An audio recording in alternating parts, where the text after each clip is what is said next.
오늘 우리들에게 주시는 말씀은 창세기 28장 1절에서 22절 말씀입니다.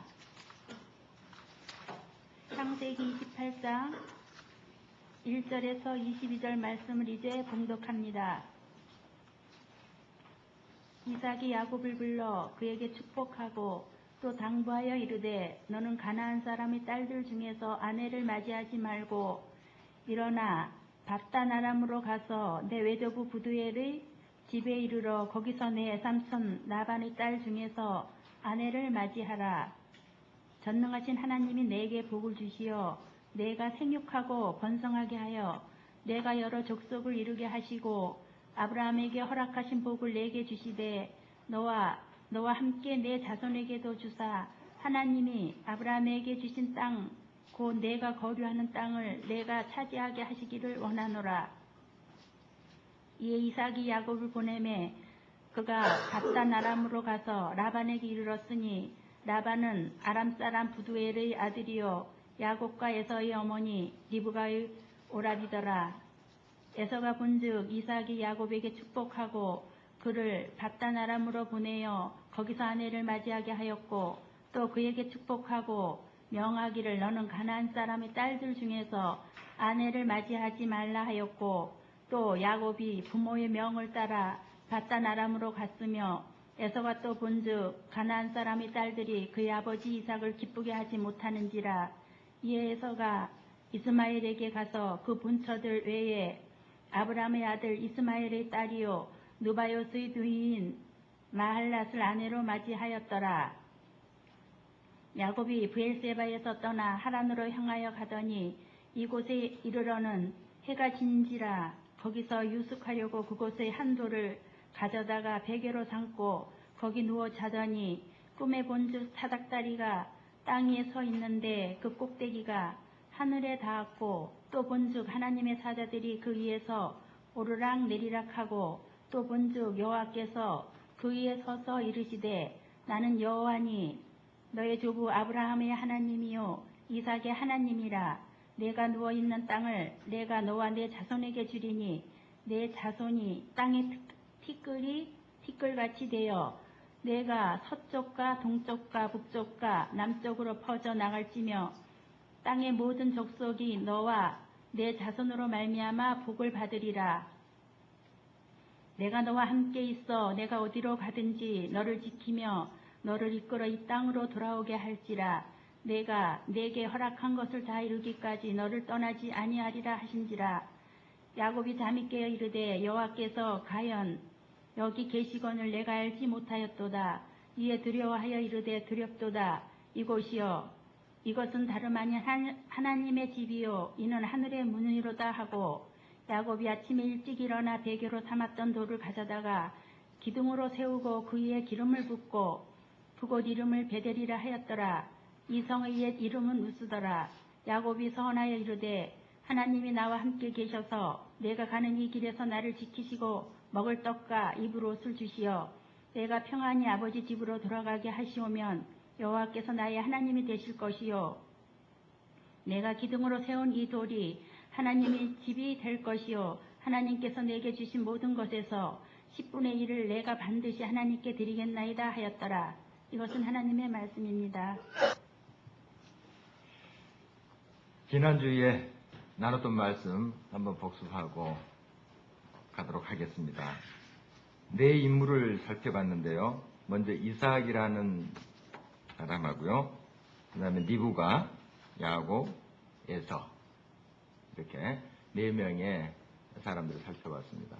우리가 어떤 사람을 기억할 때 그 사람을 좀 몇 마디로 그렇게 기억을 합니다. 뭐 착한 사람이라든지 또 멋있는 사람이라든지 또 좀 마음에 안 든 사람이라든지 이런 식으로 좀 몇 마디로 이렇게 그 사람을 기억합니다. 물론 그 한 사람에 대한 여러 면이 있겠지만 내게 남아있는 인상이 그런 몇 마디로 그렇게 남아있는 것을 보게 됩니다. 지난주 27장에 나타난 그 네 인물의 모습을 보면 이삭은 좀 분별력이 없는 사람 이런 식으로 우리의 기억에 남아있습니다. 눈도 흐려졌거니와 그의 또한 영적인 분별력도 흐려진 모습을 보았죠. 두 번째 인물 리브가는 어떤 별명을 붙였나요? 네? 편애하는 리브가. 예. 또 제가 붙인 별명이 있었는데 예, 사기극 연출자. 사기극 연출자입니다. 이 리브가가 대단한 여자 같아요. 그래서 이 야곱을 통해 가지고 사기극을 다 이렇게 조정하는 그런 사람이 바로 리브가예요. 그리고 이제 야곱은 어떤 사람입니까? 네, 발령기자. 좀 어머니가 다 이렇게 연출한 걸 이제 두렵고 떨리는 마음으로 다 그 연기를 하는데 좀 서툴어요. 그렇지만 뭔가 이제 통해서 이제 아버지의 축복을 받게 되죠. 그런 모습을 봅니다. 에서는 어떤 사람이었습니까? 기회를 놓친 사람이죠. 기차 떠난 다음에 손 없는 사람, 좀 어리석은 사람입니다. 그래서 에서를 우리가 묵상하면서 우리 곁에 있는 지금 우리에게 주어진 네 가지를 소중하게 간직하자 이런 말씀 나눴는데 기억하신가요? 그 앞작은 뭐였죠? 사진 기자, 사람, 내게 주어진 지금 사람, 내 가족도 될 수 있고 사랑하는 사람, 이 소중하게 얘기해야 됩니다. 떠난 다음에 기차 떠난 다음에 손을 들듯이 그렇게 해서는 안 됩니다. 지금 내게 보내주신 그러한 사람을 소중하게 여기자. 그 다음에 사건 기자죠. 사진 기자가 아니라 사건 기자. 건강, 주신 건강 잘 지키자 하는 것이죠. 지금 또 몸이 힘들고 병들었다 할지라도 남은 건강이 있습니다. 그걸 잘 또 이렇게 불려서 나머지 건강도 찾는 그런 지혜가 있어야 되겠죠. 건강 주실 때 잘 지키자. 그 다음에 기회. 우리들에게 주신 기회, 시간 항상 있는 게 아닙니다. 하나님께서 주신 기회를 잘 지키고 감사함으로 지켜가자 하는 것이고, 그 다음에 자리. 나의 사명, 일. 주님께서 지금 내게 주신 가족 안에서의 자리가 있을 것이고, 또 교회 공동체 안에 내게 주신 자리가 있을 거예요. 귀하게 여기자. 그것이 어떤 세상적인 눈으로 크고 작고 어떤 모양이든지 하나님께서 주신 그 자리를 귀하게 여기자. 나중에 다 흘러간 다음에 내가 그때 그랬어야 했을 걸, 이런 후회스러운 그런 삶을 살아서는 안 되겠다 하는 말씀을 나눴습니다. 오늘 계속해서 28장 말씀 같이 나누도록 하겠습니다. 이제 야곱이 그 어머니의 연출에 의해 가지고 아버지 이삭의 축복을 받게 됩니다. 그래서 이삭이 마음껏 축복하죠. 이제 너로 인해서 자손이 번성하게 되리라 하는 축복, 또 땅의 축복, 이런 것들을 이제 하게 됩니다. 나중에 이제 에서가 와가지고 그 사실 다 알게 되죠. 얼마나 화가 났겠습니까? 자기 실수는 이제 모르고 생각하지 않고 지금 야곱이 굉장히 미웠어요. 그래서 아버지가 이제 곧 돌아가시면 내가 야곱 저놈을 죽여야 되겠다 하는 생각을 했습니다. 이것을 알아차린 어머니 리브가가 이제 그 남편에게 찾아가서 이 야곱을 바다나람 하란이죠. 하란에 자기 고향으로 보내서 거기서 야곱의 배필을 구했으면 좋겠습니다. 이런 제안을 하게 됩니다. 이제 그 장면입니다. 28장 1절 다시 한번 한 목소리 읽어보도록 하겠습니다. 이삭이 야곱을 불러 그에게 축복하고 또 당부하여 이르되 너는 가나안 사람의 딸들 중에서 아내를 맞이하지 말고. 이삭은 이제 야곱이 쭉 믿음의 가문을 이어갈 사람이라는 것을 지금 인정합니다.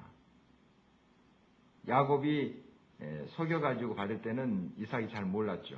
그러나 이제는 다 아는 사실입니다. 야곱이 나를 속였구나 다 압니다. 그리고 이제는 한번 그렇게 빌었던 그 축복, 그것이 이제 야곱에게 그대로 적용된다는 것을 이 아버지 이삭은 알게 됐죠. 깨닫게 됐습니다. 그리고 이제 똑같은 복을 그에게 비는 것을 보게 됩니다. 오늘 말씀 계속해서 3절 말씀 한번 보겠습니다. 전능하신 하나님이 내게 복을 주시어 내가 생육하고 번성하게 하여 내가 여러 족속을 이루게 하시고, 이 이삭, 아버지 이삭은 좀 깨달음이 늦습니다. 그러나 늦게라도 깨닫는 게 참 다행이에요. 지금 야곱을 통해서 하나님께서 믿음의 쭉 족속을 이어간다, 감을 이어간다 하는 것을 이제 확신하게 되죠.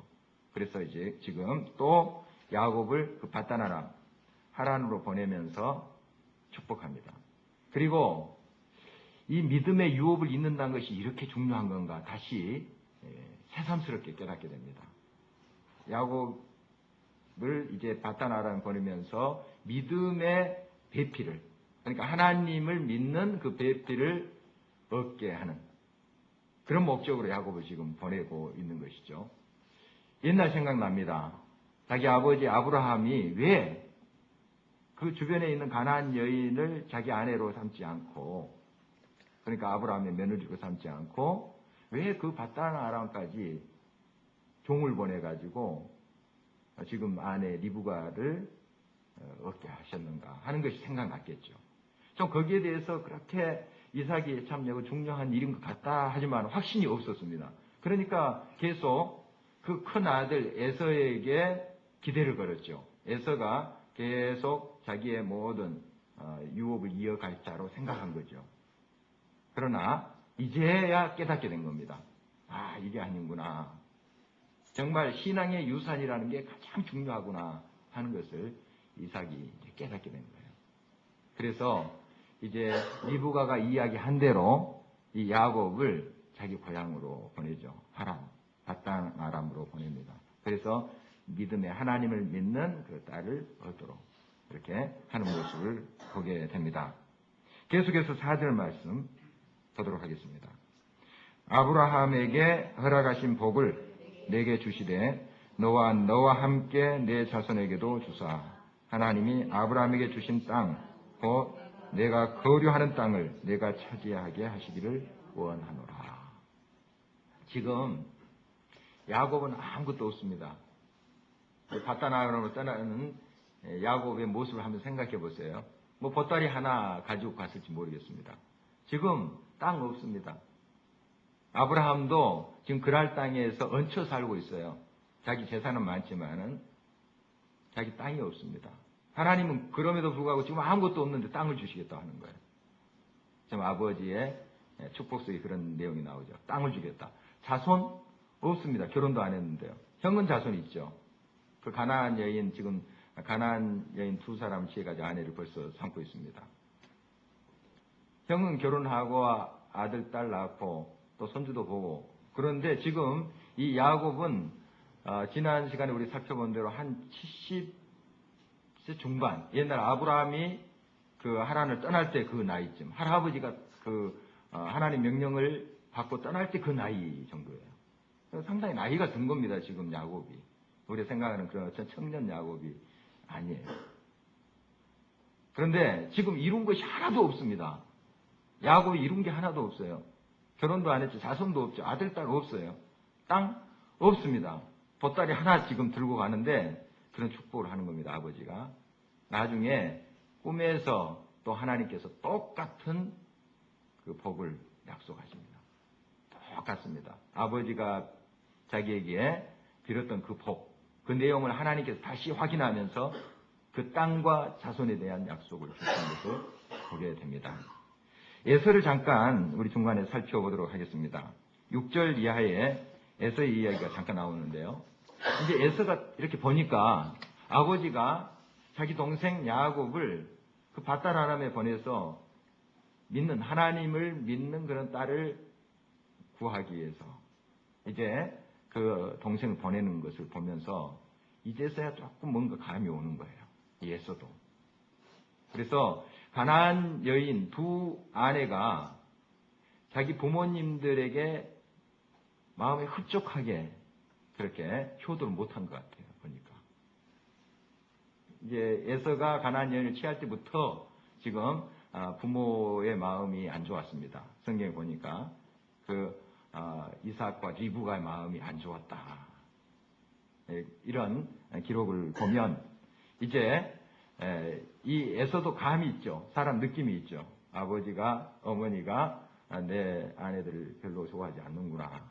왜냐하면 좋아하지 않을 것이 우상, 그 당시에 그 문화는 우상에 쩔어 있는 문화입니다. 뭐 이렇게 집에다가 뭐 형상 만들어 놓고 거기에 절하고 이런 모습이 눈에 좋게 보이겠습니까? 그러니까 이제 그 부모님 마음도 상하고 그런 이제 처지였죠. 그리고 또 그러다 보니까 이제 그 두 여인도 그 부모를 공경하지 못한 것 같아요. 그 분위기, 오늘 말씀의 분위기를 보니까. 그래서 모습을 보면서 에서도 그 아내들의 모습을 보면서 이렇게 느끼고 있습니다. 오늘 본문 말씀 8절 같이 한번 보도록 하겠습니다. 에서가 또 본즉 가나안 사람의 딸들이 그의 아버지 이삭을 기쁘게 하지 못하는지라. 가나안 사람의 딸들이 누구였습니까? 에서의 두 아내, 가나안 족속의 여자들입니다. 그 두 여자를 말하는 겁니다. 에서의 두 아내. 이 사람들이 자기 아버지 이삭을 기쁘게 하지를 못해요. 그러니까 보니까 좀 버릇이 없는 그런 여인들 같습니다. 또 우상 성gin이 세상적인 가치관으로 쩔어 있으니 그들이 제대로 시부모님들을 공경했겠습니까? 이런 모습을 본인 이 에서도 깨닫습니다. 그러면서 그가 이제 늦게 이렇게 깨닫죠. 이거 잘못됐구나 깨닫는데 이제 부모를 기쁘게 할 양으로 이스마엘, 그러니까 이삭의 형이죠. 이스마엘은 벌써 이제 죽었습니다. 죽고 이제 남아있는 이스마엘의 딸을 취해서 또 아내를 삼습니다. 이거 아버지 어머니를 기쁘시게 할 거라고 그렇게 생각했던 것이죠. 그러나 자기 생각입니다. 이거 이스마엘도 약속의 자녀가 아닙니다. 약속의 자녀가 아니에요. 자기 생각대로 하는 거죠. 지금 그런 어리석은 에서의 모습 봅니다. 끝까지 못 깨닫는 에서. 뭔가 조금 깨닫는 것 같습니다. 가나안 여인을 취한 거 정말 이거 잘못됐다 하는 것을 깨닫습니다. 그러나 핵심을 잡지 못해요. 우리의 삶 속에 뭔가 깨닫는데 핵심을 잡아야 되는데 핵심 잡지 못하고 주변적인 것만 계속 잡다가 우리의 시간을 허비해버리는, 인생을 허비해버리는 그런 경우가 많습니다. 우리는 진정 하나님의 뜻을 잡아야 돼요. 주변적인 것, 또 어떤 형식, 그런 것도 중요하지만 그것만 잡다가 알맹이를 놓쳐버려요. 그런 우리의 인생이 되어서는 안 됩니다. 이 에서의 모습이 그런 거예요. 뭔가 깨닫는 것 같지만은 아직까지 핵심을 잡지 못해요. 그런 그의 정말 안타까운 모습을 보게 됩니다. 드디어 이제 야곱 이야기로 다시 돌아가는데요. 야곱이 이제 브엘세바에서 떠나게 되죠. 자기 가족들이 있는 브엘세바에서 떠나게 되는데 길을 가다가 바다나무로 가다가 이제 루스라는 곳에 이르릅니다. 루스는 나중에 베델이라는 곳이 되는 곳인데 벌써 한 200열이 걸어온 겁니다. 한 85km 되니까요. 브엘세바에서 루스까지는 굉장히 아마 하루 동안 그렇게 200열이 걷기는 참 쉽지 않았을 텐데 아마 하루가 지났는지 이틀이 지났는지 하여간 열심히 또 형이 혹시 쫓아올지 모르겠다 하는 그런 불안감도 있지 않겠습니까? 그래서 아마 열심히 갔던 것 같습니다. 그러다가 이제 밤이 됐습니다. 거기에서 들판에서 자게 되는데 우리가 알고 있는 그 유명한 사닥다리 사건, 하나님께서 보여주신 비전이죠, 꿈이죠. 그 하나님의 임재를 경험합니다. 13절 말씀 한번 같이 읽어보도록 하겠습니다. 또 본즉 여호와께서 그 위에 서서 이르시되 나는 여호와니 너의 조부 아브라함의 하나님이요 이삭의 하나님이라. 내가 누워있는 땅을 내가 너와 내 자손에게 주리니. 하나님께서 이제 꿈에 나타나셔서 말씀하십니다. 그리고 땅에 대한 약속을 주시죠. 아까 아버지가 그를 보내면서 축복했던 그 내용과 같습니다. 하나님이 딱 확증해 주시는 거죠. 그 다음에 14절 계속해서 읽어봅니다. 내 자손이 땅의 티끌같이 되어 내가 서쪽과 동쪽과 북쪽과 남쪽으로 퍼져 나갈 것이며 땅의 모든 족속이 너와 내 자손으로 말미암아 복을 받으리라. 자손에 대한 복. 그 다음에 너로 말미암아 모든 족속들이 복을 받으리라. 복의 통로가 되겠다. 지금 아무것도 없어요. 보따리 하나. 땅도 없습니다. 자손도 없어요. 그런데 하나님께서 이 약속을 지금 확증하고 있는 것입니다. 여러분의 인생에 지금 뭔가 성취하지 못한 것들이 있습니까? 또 아무것도 지금 내 손에 잡힌 것이 없다. 혹시 그렇게 느끼고 있습니까? 그러나 약속이 있는 사람은 끝까지 그 약속을 바라보면서 믿음으로 나아갑니다. 아무것도 없다 할지라도 지금 야곱 정말 초라한 인생입니다. 어떻게 보면 인생 낙오자예요. 자기 나이 때만 한 그런 사람들 다 결혼하고 자식 낳고 뭔가 가업을 이루고 지금 그럴 나이 아닙니까? 또 손자까지 볼 나이입니다. 70에서 중반을 지금 넘어서는 그런 나이로 추측이 되는데 정말 아무것도 없어요. 그냥 약속밖에 없습니다. 아버지가 축복한 그 약속. 어떻게 보면 실체가 없는 것 같아요. 안 보이잖아요. 약속. 안 보이잖아요. 뭔가 있어야 되는데 안 보입니다. 그러나 그 약속을 붙잡은 거예요. 이게 믿음입니다. 이게 믿음이에요. 아무것도 눈에 보이는 증거가 없어요. 그러나 믿음을 붙잡고 나가는 사람은 끝까지 그 길을 묵묵히 갑니다. 그래서 결국 얻어내요. 아무것도 없어요. 손에. 아무것도. 보따리 하나? 그거 뭐 몇 푼어치나 되겠습니까? 그거. 네. 어머니가 싸준 뭐 마른 빵 같은 거 뭐 이런 거 있었겠죠. 그럼 몇 푼어치 되겠어요? 자손도 없어요. 아들, 딸 없습니다. 없어요. 하나도 없어요. 땅 없습니다. 그런데 땅을 주리라. 자손이 편만하게 되리라. 번성하게 되리라. 너를 통해서 많은 민족들이 복을 받게 되리라. 이것밖에 없어요. 세상적인 관점으로 생각하면은 아무것도 없는 거예요. 아무것도 없어요. 정말 인생의 낙오자 아닙니까? 그러나 그에게는 하나님의 약속이 있었다는 거죠. 약속이 있었습니다. 아무것도 없는 것 같지만은 진짜 그는 모든 걸 가지고 있었던 사람이에요. 그러니까 야곱이 참 형을 속이기도 하고 또 그 나이 많아서 어머니를 쫄쫄 따라다니는 그 모습 참 벌성사납잖아요. 그렇지만 그가 위대한 것은 하나님의 약속을 붙잡았다는 거예요. 하나님의 약속이 그에게 있었다는 거죠. 그리고 그의 삶을 이렇게 접목해 보면은 정말 하나님의 은혜를 받으려고 막 씨름하는 그런 삶이었어요. 그거 외에 없어요. 없습니다. 나중에 이제 가족을 이루고 약복강 나루에서 씨름하는 야곱의 모습 보십시오. 하나님의 은혜 그 문제에서는 목숨 거는 사람이에요. 그리고 정말 팥죽 팔면서 그 축복권 따내는 거 보세요. 오직 거기에만 관심 있는 겁니다. 그러니까 하나님의 은혜라 하는 것에는 그냥 모든 것을 거는 사람입니다. 그거예요. 그거 하나. 야곱이 되었던 그 길은 하나님의 은혜, 그것을 사모했던 것이고 하나님의 약속을 붙잡았던 거예요. 끝까지. 물론 그가 완벽한 인격이 아닙니다. 얼마나 그 형 속이고 참 못된 사람입니다. 어떻게 보면 못된 사람입니다. 그러나 그 약속 때문에 하나님께서 그 굴러다니는 돌 같은 야곱을 조각하십니다. 가르시고 깨시고 다듬으시고 조각해요. 그래서 앞으로 우리가 살펴볼 텐데 20여 년 동안 굉장히 혹독한 훈련을 받습니다. 그 삼촌 나반 집에서 종처럼 훈련받아요. 얼마나 그런 연단의 과정을 거치면서 그가 아름다운 조각품이 됩니까? 그런 과정이 필요합니다. 그러니까 중요한 것은 우리가 약속을 붙잡는 거예요. 지금 내 모습이 어떻든 내 환경이 내 처지가 어떻든 약속을 붙잡는 거예요. 약속이 있는 사람은 하나님의 연단의 과정을 거쳐서 하나님의 아름다운 작품으로 거듭나요. 여러분의 삶의 현실에서 끝까지 하나님의 약속을 붙잡기를 바랍니다. 여러분, 약속이 어떤 것입니까? 하나님의 말씀이에요.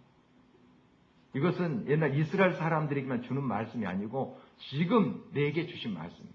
그러니까 말씀을 받을 때 아멘하고 다 받아들이십시오. 내게 주신 말씀. 이 성경의 약속은 다 내게 주신 것이다. 내게 주신 그 말씀을 붙잡고 그 말씀 이루어질 것을 확신하고 가는 사람은 지금 당장 눈앞에 세상적인 관점으로 아무것도 없다 할지라도 그는 다 있는 사람이에요. 다 있는 사람입니다. 역으로 세상에 많은 물질, 자손, 땅 많습니다. 하나님 약속이 없다.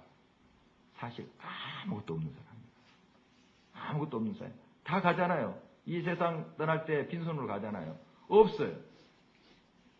영원한 것을 붙잡은 사람은 영원한 것을 취할 수 있는데 아무것도 이 세상에 그런 없다 할지라도.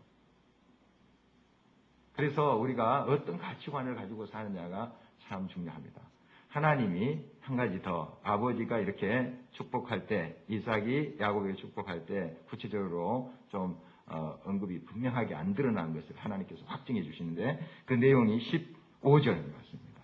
15절 말씀 한 목소리 읽어보도록 하겠습니다. 내가 너와 함께 있어 내가 어디로 가든지 너를 지키며 너를 이끌어 이 땅으로 돌아오게 할지라.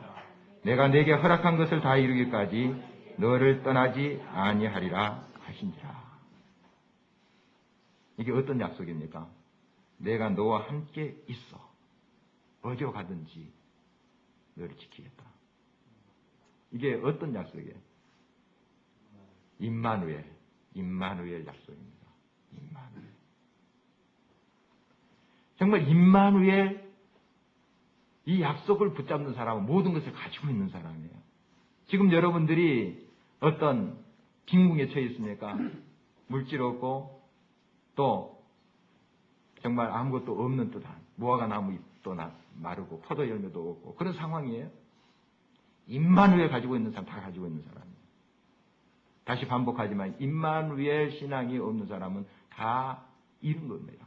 사실 지금 가지고 있는 거 다 헛것입니다. 그러므로 임마누엘 신앙을 우리가 회복해야 됩니다. 하나님이 어느 곳에 가든지 나를 지키고 나의 보장이 되시고 나의 힘이 되신다. 그 하나님을 여러분이 반드시 붙잡아야 돼요.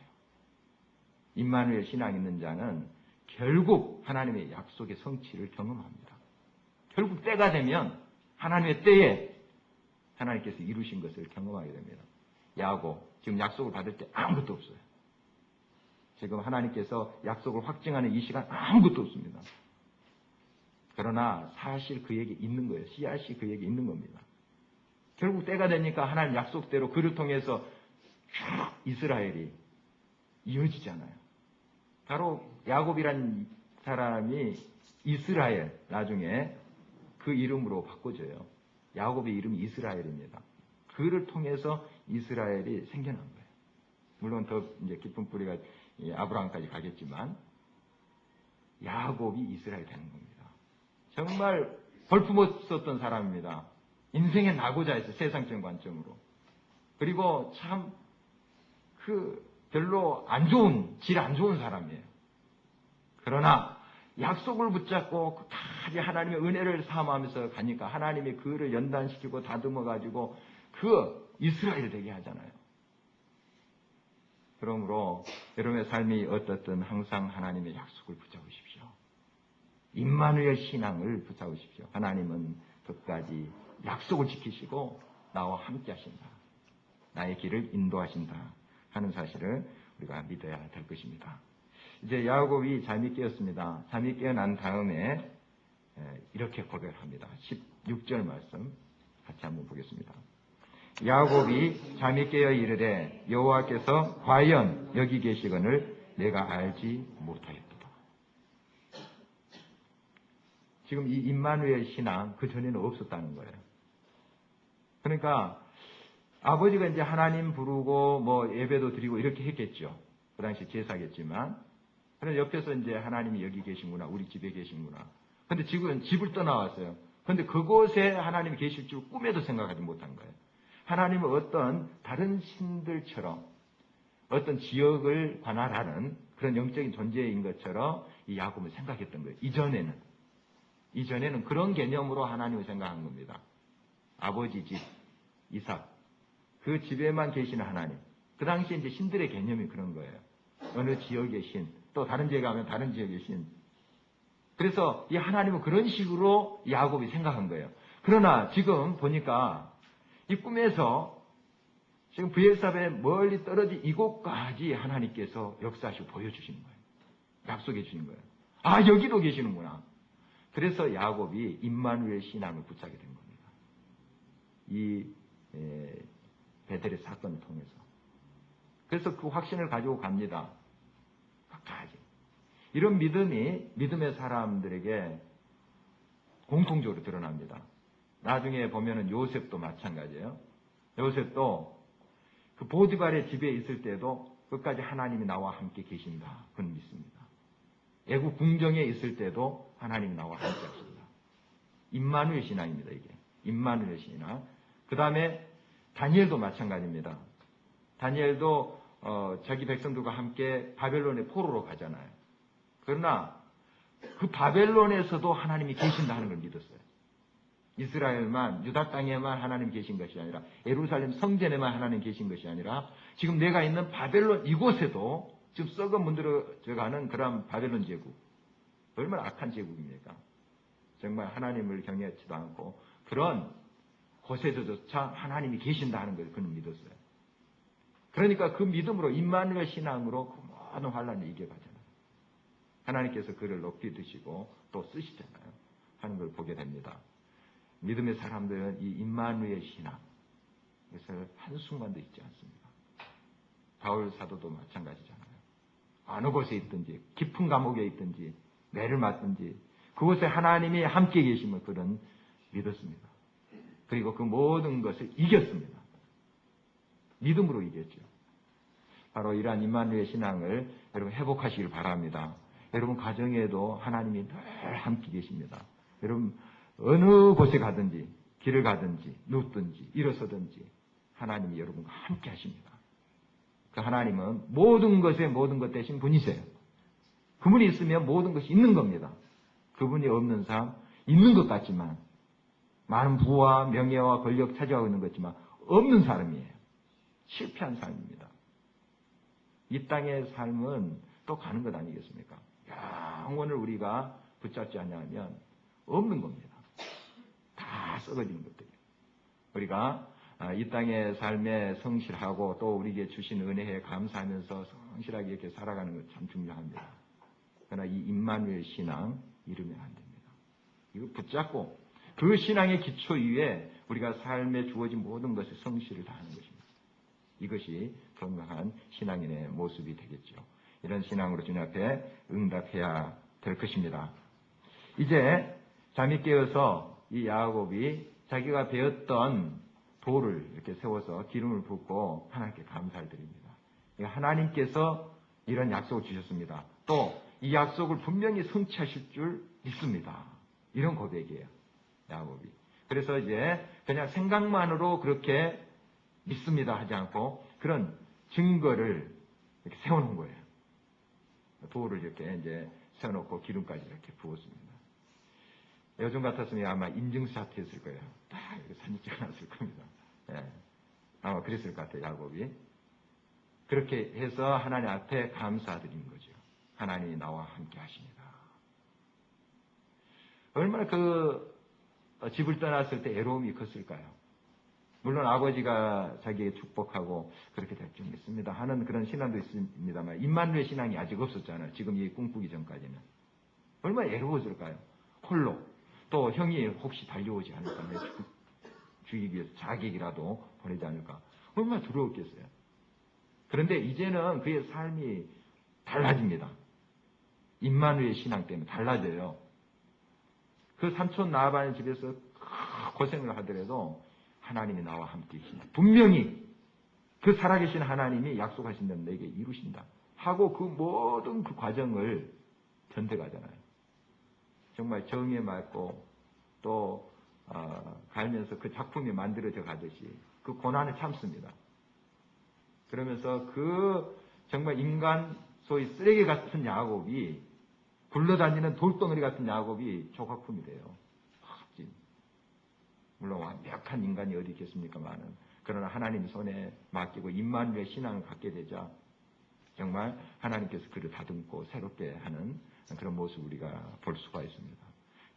여러분의 지금 어떠한 삶 속에서도 하나님은 함께 계십니다. 여러분의 삶이 지금 어떤 형편 속에서도 하나님은 여러분의 능력이 되십니다. 구원자가 되십니다. 회복시키십니다. 새롭게 하세요. 그 하나님의 약속을 꼭 붙잡으십시오. 끝까지.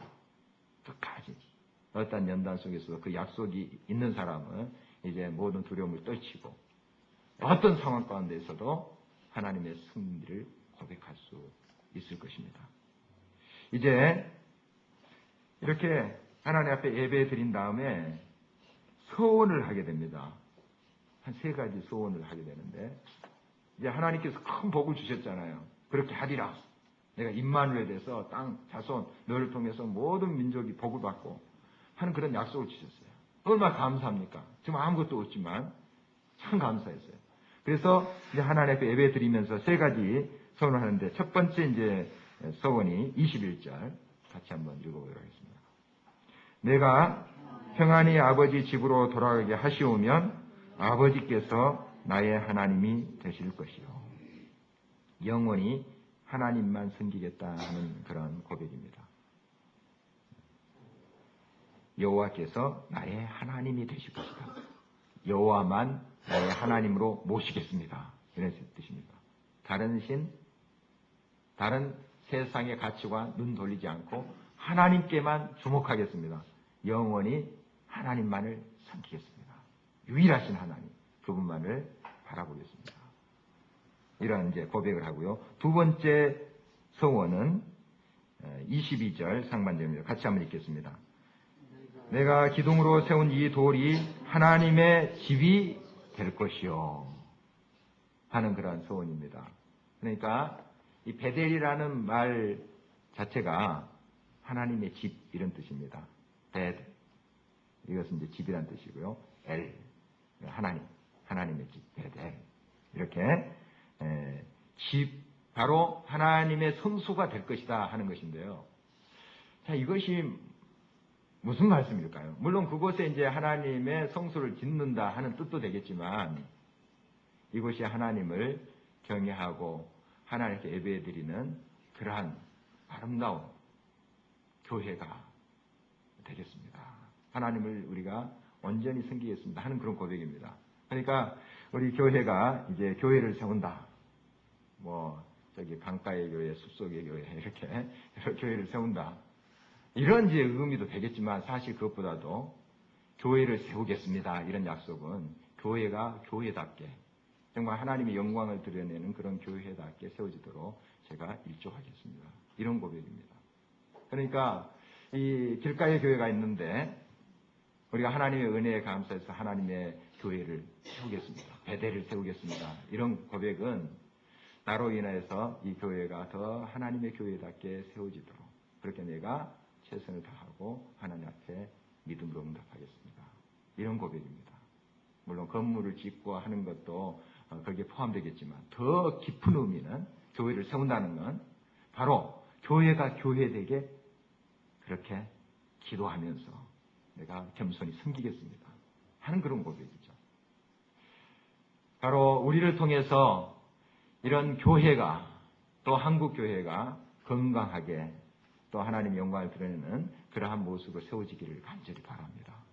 바로 이러한 것이 우리의 또 서원이 되어야 됩니다.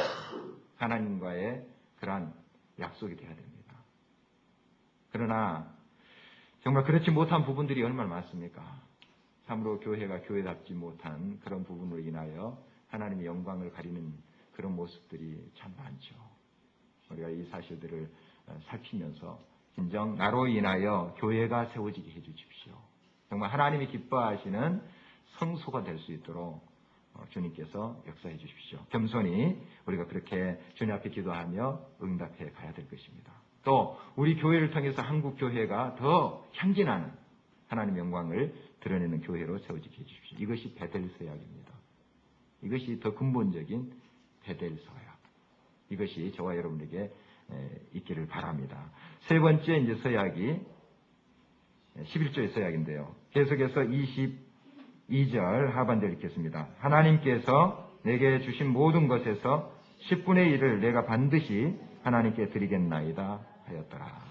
하나님께서 지금 놀라운 약속을 주시잖아요. 자손, 땅, 그리고 너로 인해서 많은 사람들이, 모든 백성들이 복을 받게 되리라. 복의 통로가 되게 하라. 임마누엘 너와 함께하리라. 영원토록. 얼마나 놀라운 약속입니까? 감사해가지고 이제 내가 이렇게 응답하겠습니다.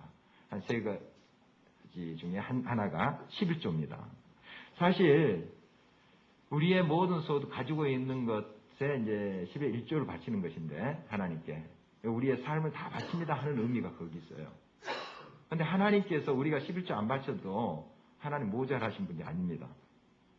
전혀 하나님 그 곳간에 우리가 11조 바치고 안 바치고 영향을 끼치지 않아요. 하나님 그분 자신이 완전하신 분이니까, 만족하신 분이니까 우리가 뭐 11조 좀 드린다 해서 하나님께 좀 하나님 재산의 소위 좀 보탬이 되고 그게 아니에요.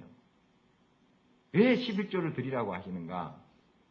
우리에게 드리라고 하시는가? 우리에게 복 주시기 위해서 그래요. 하나님은 그 11조 받고 안 받고 상관이 없습니다. 사실 상관이 없어요. 원래 그런 만족하신 분이니까, 자체적으로 만족하신 분이시니까. 우리가 11조를 드리면, 흘러보내면 하나님께서 새로운 것을 채워주십니다.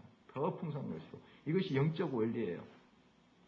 영적 원리입니다. 이 세상에 또 자연을 여러분들이 깊이 그 근원적으로 살펴보면 이 원리가 들어가 있습니다. 흘러보내면 새로운 게 들어와요.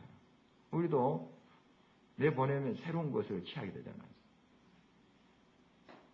다 이것이 근본적으로 우리의 모든 삶의 모습을 들어가 보면은 이 원리가 적용이 돼요.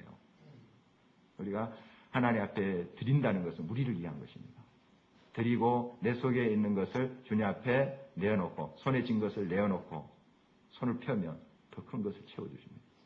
또 지었다 다시 펴고 흘러보내면 더 큰 것을 채워주세요. 날로 새로운 것이 들어올 수 있는 방법이에요, 그게. 그러니까 말라기서에 그 11조 한번 드려봐라, 시험해보라고 말씀까지 하십니다. 복을 받지 않나 안 받나 너가 한번 실험해보라. 여러분 11조 생활은, 이것은 하나님께서 여러분을 복 주시기 위한 정말 놀라운 그러한 통로인 것이죠. 그래서 우리가 확신할 수 있어야 합니다. 이제 야곱이 11조를 서원하죠. 그래서 더 큰 하나님의 복의 통로가 되는 것을 우리가 보게 됩니다. 오늘 하나님 말씀을 통해서 같이 기도하시기를 원합니다. 영적 유산을 귀하게 여기게 해주십시오 하는 기도를 하겠습니다. 에서와 그 아버지 이삭은 처음에 이걸 잘 못 깨달았습니다. 정말 하나님의 자손, 하나님을 경외하는 그런 자손이 쭉 이어진다는 거, 이거 좀 무시했습니다. 굉장히 가장 중요한 것인데 이걸 좀 소홀하게 생각한 거죠. 우리 다시 한번 정말 영적 유산이 어떤 세상의 그러한 재물, 그것보다 영적 유산은 영원한 것입니다. 이 세상의 것들은 이 세상에서 끝나잖아요. 썩어버립니다. 없어지는 것들이죠. 그러나 영적 유산은 영원한 것입니다. 하나님 영적 유산을 소중하게 생각하시고 이것이 가장 내 자녀들에게 물려줄 가장 큰 복인 것을 기억하게 해주십시오. 또 내 자녀들은 그런 영적 유산을 또 후손들에게 계속 이어갈 수 있도록 주님 도와주십시오. 우리가 그런 기도를 드리고요. 임마누엘 신앙을 회복할 수 있도록 해주십시오. 이 믿음 없으면 모든 것이 없는 것입니다. 이 믿음 있으면 모든 것이 있는 것이죠. 또 교회를 건강하게 하나님의 영광을 드리도록 세워갈 수 있도록 도와주십시오. 베델 신앙을 회복하게 해주십시오. 11조 생활, 하나님의 큰 복을 누릴 수 있는 그러한 삶이 되게 해주십시오. 같이 한번 기도하시고요. 교회를 위해서 기도할 때는 금주 토요일 새가족 환영회가 있습니다. 정말 우리가 또 주 안에서 하나님을 확인하며 우리 새가족들이 또 주의 일꾼으로 결단할 수 있는 시간 될 수 있도록 도와주십시오. 그리고 그 다음 날 주일 여리고 돌기 있습니다. 우리 온 성도들 또 기쁜 마음으로 자그마한 사랑의 실천이 있기를 역사해 주시옵소서. 5월 13일 주일 오후에 무료 의료 봉사 하나님의 성령께서 역사하시고 또 여러 봉사하시는 의사 선생님, 또 간호사들, 또 봉사자들, 우리 온 성도들 큰 기쁨의 잔치가 되게 하시고 구체적으로 또한 우리가 여리고 돌기 때 전단지도 나누고 할 텐데 많은 이웃들이 와서 실제적으로 병 고침을 받을 수 있도록 그리고 그들의 삶 속에 예수 그리스도의 손길을 경험할 수 있도록 도와주옵소서. 특별히 또 우리 자녀들 위해서 기도합니다. 우리 자녀들이 믿음 위에 굳게 서서 계속해서 믿음의 유산을 이어갈 수 있도록 도와주옵소서. 바자의 수익금을 우리 중고등부 학생 부친을 위해서 지원을 했습니다. 전액을 지원했는데요. 뭐 많지는 않습니다만은 그 돈이 그 가정에 큰 힘과 위로가 될 수 있도록 도와주옵소서. 그리고 우리 호스피스 팀이 이제 권사님들 중심으로 지금 중환자실에서 일반 병실로 옮겼습니다. 그런 의식은 아직 없대요. 없는데 거기에 이제 가서 몇 시간씩 오전 오후 나눠가지고 간병하는 그 일을 한다고 합니다. 우리 권사님들 호스피스 팀 좀 힘 주시옵소서. 또 이런 사랑이 구체적으로 그 가정에 흘러갈 수 있도록 도와주십시오. 좀 기도 제목 많은데 우리 같이 한번 기도하도록 하겠습니다.